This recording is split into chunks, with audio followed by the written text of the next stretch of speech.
Chapitre sur le GPS, le Global Positioning System, inventé pour l'armée américaine. Alors l'armée américaine avec le GPS a un énorme avantage stratégique, elle peut guider tous ses appareils militaires de façon très précise. Et tout ce signal est offert au monde entier de manière à même pas brouillée. Par contre, l'armée se réserve à tout moment de couper ou de brouiller le signal, ce qui pourrait énormément gêner l'adversaire, ce qui est déjà arrivé dans plusieurs conflits militaires. Alors pour contrer ce problème, les Russes ont inventé leur propre système GLONASS, qui est actuellement d'une quasi-trentaine de satellites, aussi précis que le système américain, et est venu de manière un peu plus tardive le système européen Galileo, utilisable dès 2016 et en 2020 pleinement opérationnel. Étant donné qu'il s'est mis en place plus tard, l'avantage c'est que le système Galileo est plus précis que le système GPS, notamment de 1 mètre en version gratuite et plus encore en version payante. Il faut savoir que certains pays ont développé leur propre système, la Chine et l'Inde, et cette fois c'est des satellites géostationnaires. Contrairement aux autres, ceux-là ne bougent pas, ils sont fixes dans le ciel et sont concentrés sur leur propre pays. Donc maintenant, on ne devrait plus parler de GPS. Le GPS, c'était le système américain. Maintenant, on doit employer le terme normalement de GNSS. Et GNSS, ça englobe tous les systèmes, c'est-à-dire américains, russes et européens.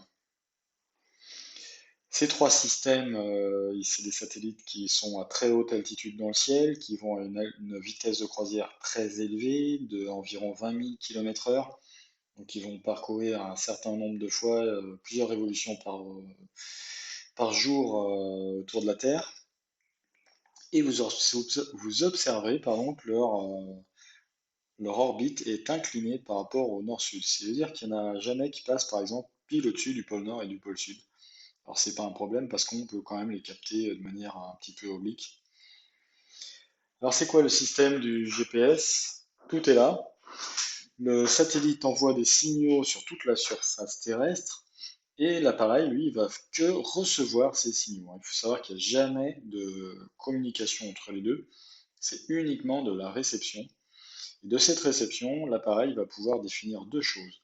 Il va calculer la position x, y, z du satellite, malgré sa vitesse. Il connaît parfaitement sa position à un instant T et il connaît sa distance qui le sépare par rapport au satellite.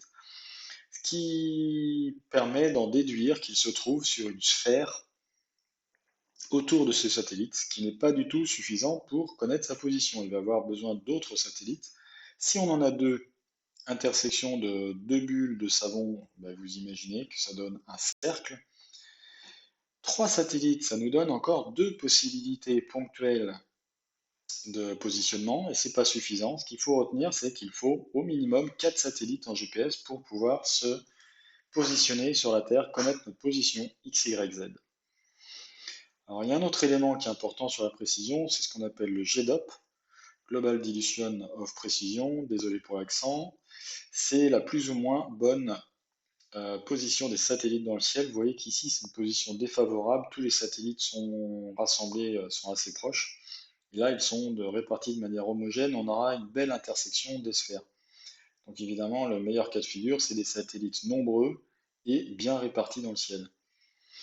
Alors ce GDOP, c'est un coefficient qui doit être inférieur à 8. Plus il est élevé, et plus c'est mauvais. Alors on voit parfois ces prévisions de satellites. Alors ici, le but du jeu, c'est de voir que les cases grisées, c'est le nombre de satellites. Donc il faut éviter cette plage horaire de 14 heures à 15 heures où on n'aurait que 3 satellites. Pareil, le GDOP, vous voyez qu'ici, il y a une crête où il dépasse le coefficient de 8, ce qui donnerait une autre plage horaire à éviter. Alors maintenant, ce diagramme n'a pas trop lieu d'exister parce qu'il y a énormément de satellites et on n'a jamais maintenant en dessous de 4 satellites. Alors, la déception, c'est que même si on a plus de 4 satellites, la précision, au final, elle est quand même du mètre ou de quelques mètres, qui revient à l'équivalent d'un smartphone, par exemple, ce qui n'est pas du tout suffisant pour travailler en topo. Alors pourquoi plusieurs mètres de précision? Tout simplement parce qu'on a des couches atmosphériques qui sont la ionosphère et la troposphère qui vont perturber le signal et qui vont nous donner une erreur du mètre ou de plusieurs mètres. Alors les ingénieurs ont inventé un système ils ont trouvé une solution qui s'appelle la mesure différentielle.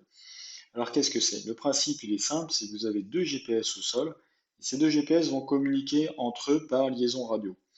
Et ils vont tout simplement comparer entre eux les différences de perception qu'ils ont du satellite. Si je caricature, on peut dire que le pivot, le GPS en A, va dire qu'il reçoit un petit peu mieux ce satellite en ce moment. Lui, qu'il reçoit un petit peu mieux ce satellite. Et cette différence des mesures, la mesure différentielle, va pouvoir permettre d'établir un vecteur de base qui est précis au millimètre ou au centimètre près, de manière instantanée. Si on s'éloigne un petit peu trop avec le mobile et que cette liaison radio ne peut plus se faire, si on travaille par exemple à 2 km, c'est pas grave, on va pouvoir réunir leurs données à la maison et c'est ce qui s'appelle le post-traitement. Et on va rétablir le vecteur de base pour tous les points. Alors il y a deux possibilités sur le terrain. Soit sur notre chantier de notre relevé, on a un point qui est connu en coordonnées, on va mettre le pivot dessus. Dans ce cas-là, tous les points qu'on va prendre avec le mobile vont être connus de manière instantanée. Et dans ce cas-là, il n'y a aucun problème, on va avoir tout notre plan rattaché dans le système national, par exemple le CC46. Mais dans l'autre cas, bien souvent, on arrive sur un chantier où il n'y a pas de point connu en planimétrie. Alors soit on travaille en coordonnées bidons, coordonnées locales ou arbitraires, hein, c'est-à-dire qu'ici on se met à 1000 par exemple, x égale 1000, y égale 1000, et on fait notre plan qui va être juste, mais qui ne sera pas en coordonnées nationales. Si on veut travailler en système rattaché national, il va falloir utiliser une solution qui s'appelle le réseau géodésique permanent. Et le réseau géodésique permanent, c'est ça, c'est des dizaines et des dizaines d'antennes qui ressemblent à ça, qui sont fixées à un bâtiment et qui reçoivent en permanence les signaux des satellites. Tous les soirs, ces antennes envoient ce qu'elles ont reçu toute la journée sur Internet de manière gratuite. On peut avoir tous les signaux qu'elles ont reçus, ça s'appelle des fichiers RINEX. Et ce qui se passe, c'est que le pivot va pouvoir comparer ce qu'il a reçu, par exemple, de 13h à 15h pendant l'après-midi, avec lui, ce qu'il a reçu pendant l'après-midi. Et de là, on va pouvoir définir un vecteur de base et définir les coordonnées de notre pivot. De la même manière qu'on avait fait le vecteur de base il y a quelques minutes, ce qu'on a vu. Alors on a vu en XY que c'est quand même grâce à la mesure différentielle, on travaille de manière centimétrique. Il faut savoir qu'en Z, c'est pas très bon. On est 2 à 3 fois moins bon qu'en planimétrie, donc à 2 à 3 cm d'imprécision. Donc au final, le niveau automatique, le premier appareil le plus rudimentaire est celui qui travaillait le plus précisément en Z, puisque là on travaillait de manière millimétrique. Un GPS, ça donne pas les altitudes, ça donne la hauteur ellipsoïdale, c'est-à-dire la hauteur de l'ellipsoïde au point du GPS. Pour connaître le Z, il faut faire une conversion qu'on peut avoir, hein, vous vous rappelez dans le chapitre géodésie, avec la grille RAV 98 ou RAV 09 qui nous donne la valeur de l'ondulation à tous les points en France. En GPS, il faut faire attention aux masques, donc ça peut être un immeuble. Les masques, c'est aussi ce qu'on appelle la végétation, les arbres qui empêchent de travailler, qui coupent le signal. Et il faut également faire attention aux multitrajets, notamment si on travaille dans une rue à côté de façades. Le multitrajet, ça peut être une redondance de signaux qui va faire perdre ou fausser le signal. L'angle de coupure, alors ça il faut comprendre que plus un satellite est élevé dans le ciel, moins il va traverser l'ionosphère et la troposphère. Donc les satellites proches de l'horizon sont les plus mauvais. Ils vont traverser une grosse couche de ionosphère. Donc l'angle de coupure sur un GPS permet d'éliminer tous les satellites qui sont trop bas, par exemple à 15 degrés. Teria, comme le RGP, c'est un système d'antennes fixes, mais cette fois, chaque antenne va communiquer ce qu'elle reçoit en temps réel sur le réseau téléphonique. Donc quand vous avez un GPS avec Teria, en quelque sorte, il va téléphoner aux autres antennes pour savoir ce qu'ils reçoivent en même temps que vous. Et on va pouvoir établir ce qu'on appelait le vecteur de base de manière instantanée tout à l'heure, et donc connaître les coordonnées de l'antenne GPS en temps réel. Donc, Teria, c'est un système qui est payant. Mais il y a d'autres concurrents à Teria, il y a par exemple Orphéon et Satinfo. Ici, on voit le premier GPS du lycée Angoulême.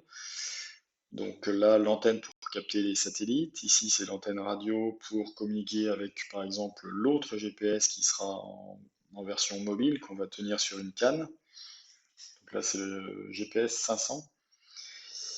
On s'aperçoit, par exemple, ce qui est intéressant à noter, ici, on s'est mis en mode de fonctionnement mobile. On a déjà 8 satellites en réception. Et on a choisi ici de travailler en système coordonné Lambert 93, mais on pourrait changer de système de coordonnées.